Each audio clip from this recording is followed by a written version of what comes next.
Hey guys, and welcome to the Hobby News. Alright, so I thought I'd take a look at Creature Caster this week as they've released a new model which is pretty cool, as you can see, floating along here in their advertisement. So the Void Elemental, so to go alongside their Death one as like a pair, and we can see here them together. It's pretty cool. So I thought we'd have a look. It's available now as far as I know, and yeah, I mean, what can I say? It's a great looking figure, great sculpt. As some on the channel may know, or the viewers may know, that I'm a sculptor and I do my own brand, Blood of Gods, which is in the link in the description. If you want to see the sorts of things I do and the 3D print files and that sort of thing that I make, yeah, I love all this type of organic, demonic type sculpting. It's something that I love to do myself, and Creature Caster do a lot of it. So I'm always interested in what they're up to. So yeah, let's have a look. So we've got this one here. I think this is in Canadian dollars, so I'm not sure what it'll be for your country, but it's in line with their other products. It's looking pretty cool. So we've got an elemental force bent on the destruction of all things. Screaming from the void, this enthralling elemental of pure energy comes forth, leaving only destruction in her wake. The void elemental, a master of pure primordial essence, exists only to consume all energy that drifts into the void before returning to her ancient slumber. Yeah, so it's for a limited time only. Okay, we've got like a bundle deal. That's cool. So 15% off. Let's see, what else do they say about her? We'll have a look. So yeah, there are a few sentient creatures that can survive, let alone thrive in this place. From time to time, a tear will form, often a breach of demonic origin, and energy will begin to leak into this vast nether. Such energy is just enough to stir a dormant void elemental. Unquenchable, devouring force. Once awakened, the void elemental is in a perpetual state of thirst, relying on the energy of other life to nourish and maintain her solid form. This horrific creature is only unleashed into the physical realm on the rarest occasions through the aid of some mad sorcerer or demonic breach preceding an invasion. When she does escape, few survive initial first contact with her, as she seeks to destroy and consume all in her path to further fuel her existence. Yeah, really cool. So, I'll let you read the rest of that, but that's cool. So they're sort of developing the world of where all these demons come from, and I think that's really cool to sort of add a bit of flavor to this, because obviously it just lets you sort of visualize the model and get into it a little more and get the idea of where this is coming from. I mean, yes, you're probably just going to use this as a proxy for something in Age of Sigmar or Warhammer 40k. It makes a great greater demon. Most people use them for that. And they make no sort of hidden thing about the fact that they're doing that. A lot of their demons are basically interchangeable with the four Chaos Gods, Nurgle and so on. Their different ones are very similar. And they even do a greater demon that is, almost like a Nurgle greater demon, big fat jolly guy with all the disease and pustules and so on. So it's no different that this would be along those similar lines. So let's take a closer look at it. So really beautiful sculpt. It's going in line with the other elemental, so it's using the same back piece, this framing element of this swirling, I guess, spirits around it, and then it's emerging from that gate or that opening in the void, and we're seeing her come forward. And as a sculpt, it is a little busy. I've found that about this and the other one, the Death one. It is a little busy, but I think that's just because of the fact they've also done it all blue, so that there's I think if I was going to paint it, I would definitely choose a different color for the framing element. Probably something that's, I don't know, either a complementary color or something maybe less vibrant or maybe a little bit more neutral, something to allow her to come forward and be a bit more present. She's kind of lost in this paint job, but not to say that's bad. It's really beautiful. But I think something needs to separate her from that to really get a sense of the sculpting, because it is actually a really nice sculpt. Once we have a look at the close-up photos of it, she's done well, and their usual attention to a lot of details and crazy organic shapes. I love doing this myself. If you look at my Blood of God stuff, I enjoy doing all these kind of organic shapes on the surface of the skin and all that kind of thing. It's one of my favorite things. I'm not a huge fan of hard surface modeling, and any chance to do sort of more demonic, organic kind of shapes is something I do. At the end of this video, when you see my thank you, end header, the demon on that has bone armor that's wrapped around the body, much like this sort of thing, which is all demonic shapes. So yeah, I really do enjoy it. So let's take a little closer look. Oh, I got off that one. Hang on, we'll come back. Okay, we'll go back into this. There we go. Okay, so then we go like that. That's better. All right, I'll just cut that out in the edit, eh? So yeah, I mean, look, really well sculpted. We've got lots of good forms here. It even looks like we've got sort of some clothing attached that's going into a hood, which is nice, but it's sort of melding in with the body. I love all this type of small indentations, this sort of ribbing that you get on sort of, I guess, demonic creatures or alien creatures, that sort of thing.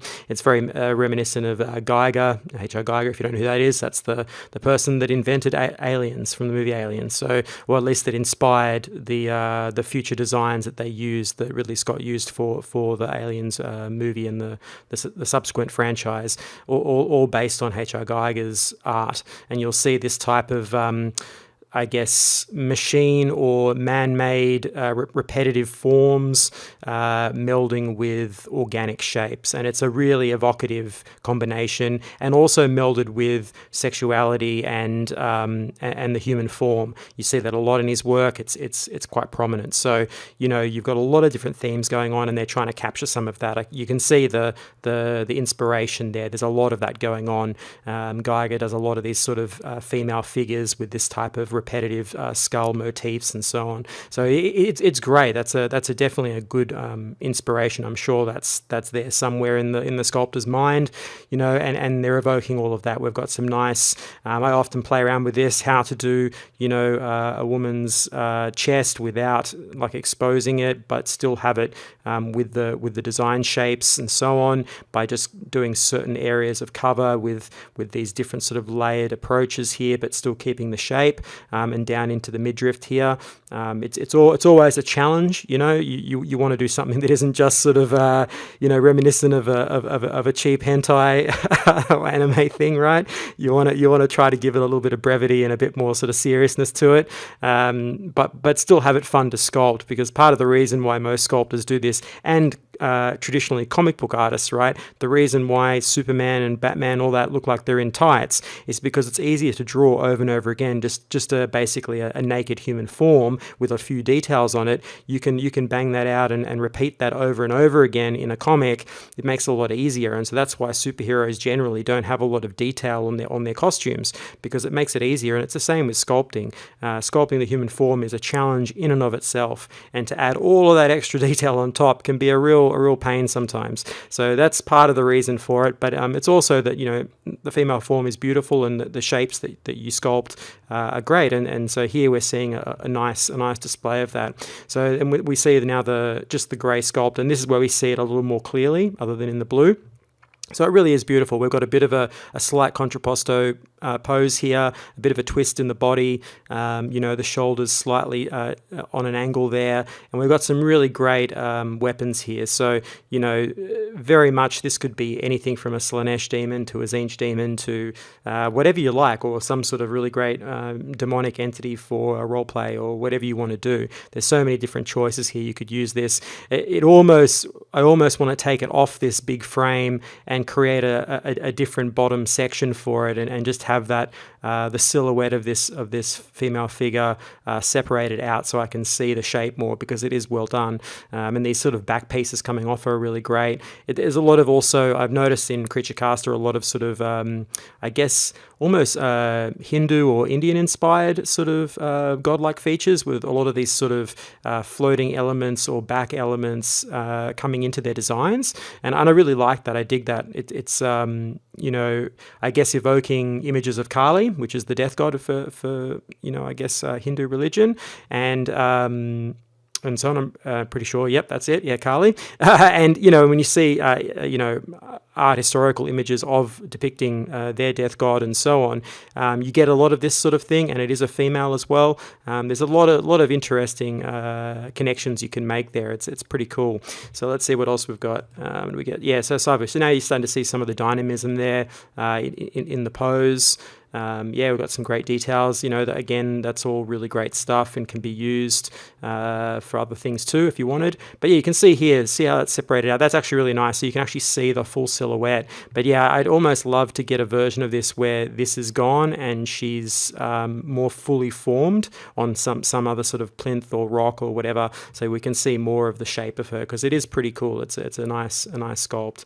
Yeah, all really cool stuff. In the back obviously is really interesting. All this sort of swirling massive spirits and bodies all going in towards a central point. I'm assuming this is the same that's on the Death Elemental, so that's also pretty cool. Yeah, and then you get all the parts. Yeah, that's great. See, it's all separated out. I almost want to do a conversion where I just use this and leave the back piece off. But yeah, awesome. And then you get the size, obviously, in relation to sort of a Space Marine size miniature, 28mm or whatever. Yeah, it's a good size for any of your greater demons or demon princes that you're going to do for Warhammer. It's perfect, and yeah, I think you'd be really happy with it for sure. So let's come back here and we'll close it out. So yeah, all in all, it is available now. You can go get it as they've got here. They've got like a 15% off bundle deal, looks like, with the Death Elemental, which is probably a good way to get it. If you're outside of the main countries where they sell it, obviously if you're in the world like here in Australia, it's probably going to cost a lot to get it here. But if you're into chaos and you're into demons and all that kind of thing, I think they're a pretty good investment, because they do a really great job. And the sculptors that they use, you can find them on Instagram. There's quite a few of them, and they will post their work. So sometimes you want to have a little search on Instagram for just sculptors and artists, and you might find a few of those, because they're also fun to follow, because they do a lot more than just for Creature Caster, and you get to see where those designs really came from the artist and so on.